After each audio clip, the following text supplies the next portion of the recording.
These are the 10 most underrated spells in Baldur's Gate 3. They are very powerful, but a lot of people do not seem to use them at the same time. Why is that? Let's start off with number 10 on the list. Minor Illusion.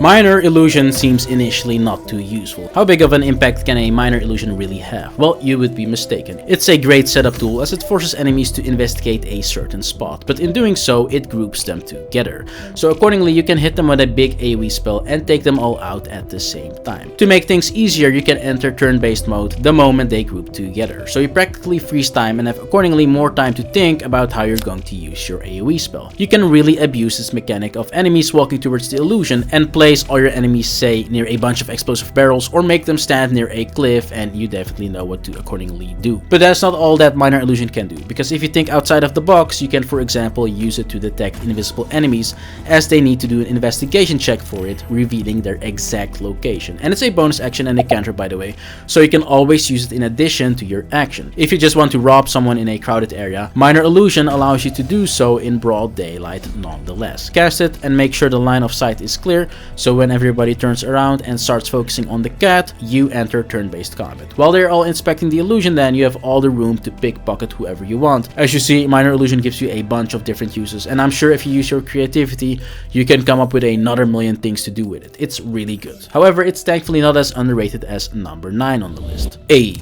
Bolster your allies and increase their current and maximum hit points by 5. Wait, that doesn't sound that amazing or anything. Why is this on this list? Did I touch that secret stash again with all those substances? Well, the moment you realize that 8 can be upcasted and instead of 5 HP can become 20 to 25 HP, you start realizing how powerful this spell is. But then when you realize that it even gets better than that and that 8 applies on everything on your party, so not just you and your companions but also all summons, and when you start adding up the collective value that you get from just this one spell, that can lead up to several hundreds of extra HP with just one cast that stays active all the way till your next long rest, you start understanding how much of a menace this spell is. But thankfully 8 is getting recommended more and more as we speak, so it's not as underrated as number 8 on the list. Longstrider. In similar ways of thinking like 8, initially Longstrider seems to have a pretty mundane and trivial effect. It doesn't sound exciting and you simply fall asleep reading the description. But 3 meters of extra movement is very significant. Depending on your race, it can be an increase of up to 40% more movement per turn. You can upcast a spell and make sure everybody in your party gets it with one cast, and it's a ritual spell so you don't waste a spell slot. Anyway, just make sure to cast it before entering combat and it will also last you all the way till your next long rest. More movement means potentially more targets to attack in a turn, potentially more leeway in picking a great spot to move to for your next attack, or potentially just more movement to retreat with and get to a safer spot when you have found yourself in dangerous scenarios. So overall, just a very useful spell. But what is also useful and even more underrated is number 7 on the list. Telekinesis. Telekinesis is one of those spells you never hear about, and the people that do talk about it, well, you dismiss them instantly. Your first thought will be that they have escaped the asylum and you want to run away. Why is this individual talking to me? But no, telekinesis is so good, it is even better than something that is really good. Telekinesis can instantly just remove someone from the fight, erase their existence like they never mattered, even if it's like a boss or a mini boss. So the idea is that you use it on something and then use it to accordingly move the target into a chasm or anything that shows the death prompt really. Done. Enemy dies instantly with one spellcast. And it's much better than Shove and many of the other abilities in the game that you can use to essentially push something into a chasm, because this thing has an absolute nuclear distance of up to 80 meters of a radius. So that covers an area of 1017.9 square meters around you. Yes, I know you wanted to know the exact number. Ridiculous. With such a huge area size, there's always at least some chasms around you to be found to throw your targets towards you, to kill them instantly. And even if there aren't any, you can still do great damage by just throwing your enemies and then smashing them into the ground. This will also cause them to be prone, by the way, in addition, and hurt them as well.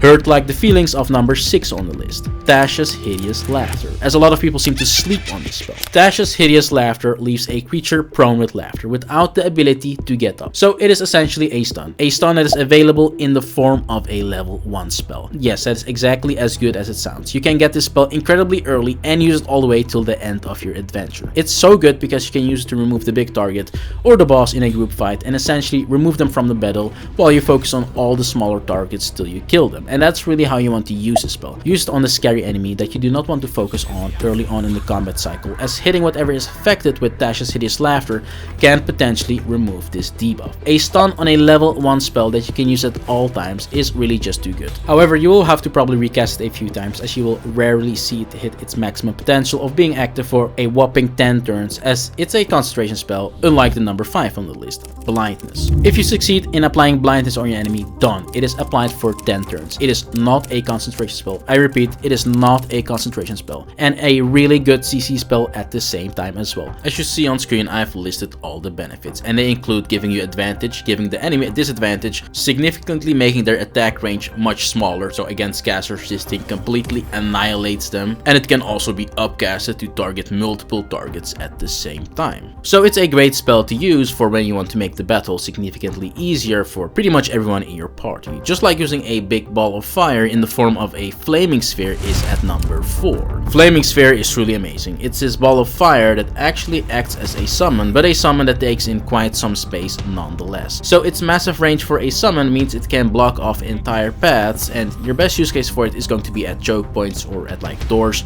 Accordingly, it will take up the attention of your enemies. So these really intelligent individuals start focusing on this massive ball of fire instead of you and your party, which is great news because we can now destroy them much easier without having to worry about being hit ourselves. So that is also how you want to use Flaming Sphere, at the front line as some kind of tank, while the caster that has cast it stays behind as far as possible.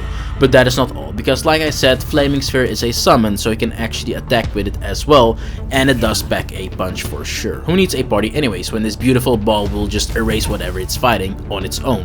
And if all of that wasn't enough, it is also a great source of light in dark areas, so it can make life much easier for your ranged characters. And then on top of all of that, it also can interact with flammable objects. Can it get any better and be even more underrated? Well, maybe the number 3 on the list can answer that. Globe of Invulnerability. When is the last time you heard someone say Globe of Invulnerability? A mouthful of words that many people are not familiar with. I reckon somewhere in 1974, maybe at some random D&D session in some random location, and after that you might think it was sealed away from the world. That is how underrated it is. Now obviously the general use of Globe of Invulnerability is to use it as a buffer to make sure you can be inside of it at the end of your turn and start off their turn, while you're outside of it at the start of your turn, get all your damage out, and then turn back into the globe to make yourself invulnerable. So you want to position the globe tactically and position it in such a way that there are still a bunch of enemies outside and that not every enemy can enter it.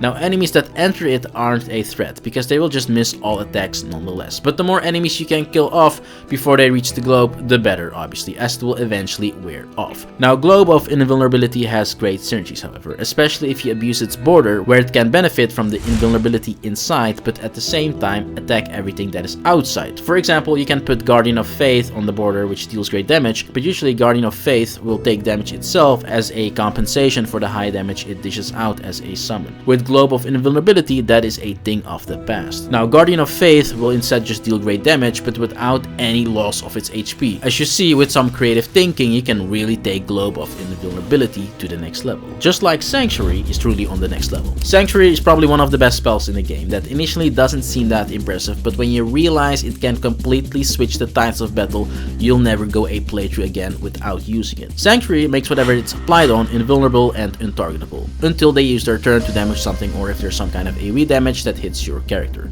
So you can already see how insanely abusable that is. Your sorcerer that is concentrating on maintaining Twinned Haste, just give him Sanctuary and he's safe for the rest of the game. You or a vulnerable ally like a caster have found themselves surrounded by a bunch of enemies and you don't want to get attacked until you are in a safer position, or you just want to move away from enemies without being bothered, cast Sanctuary. You can also approach it more offensively, since if you think it couldn't get any better, Sanctuary is actually a bonus action. So you first do your main action, get a bunch of damage in, and then end the turn with casting Sanctuary so the enemy can't retaliate in the following turn. Then after that you can go crazy again, while all enemies essentially skipped a full turn, giving you huge momentum in battle, and that in itself can already mean that you've won the battle. And getting huge momentum in combat is what it's all about, and what spell can do that better than the winner of today's list, the most underrated spell of all time, that is at the same time so powerful it deserves the number 1 spot. Hunger of Hadar. Hunger of Hadar deserves the #1 spot. For how good it is, it's just not mentioned enough. You cast it and it covers a huge area, and everything inside will start knowing the true definition of terror. It can't possibly get any worse for whatever is caught inside, it just can't. First of all, their movement is impaired. They can now only use half of their movement speed.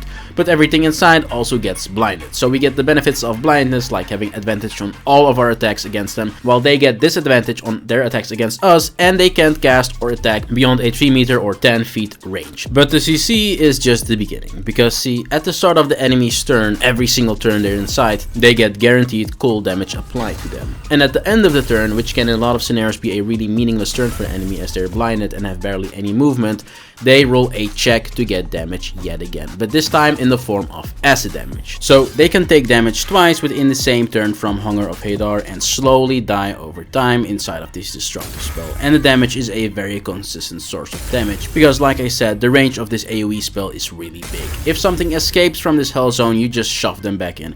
Even if it's an enemy that is really far away, keep shoving and throwing them towards the void, and ultimately you will kill everything. And the Hunger of Hadar will still be up, because it lasts up to 10 turns. If you had one shot or one opportunity or one spell in this game to seize everything you ever wanted and rely on it for your entire playthrough, it's the horror known as Hunger of Hadar.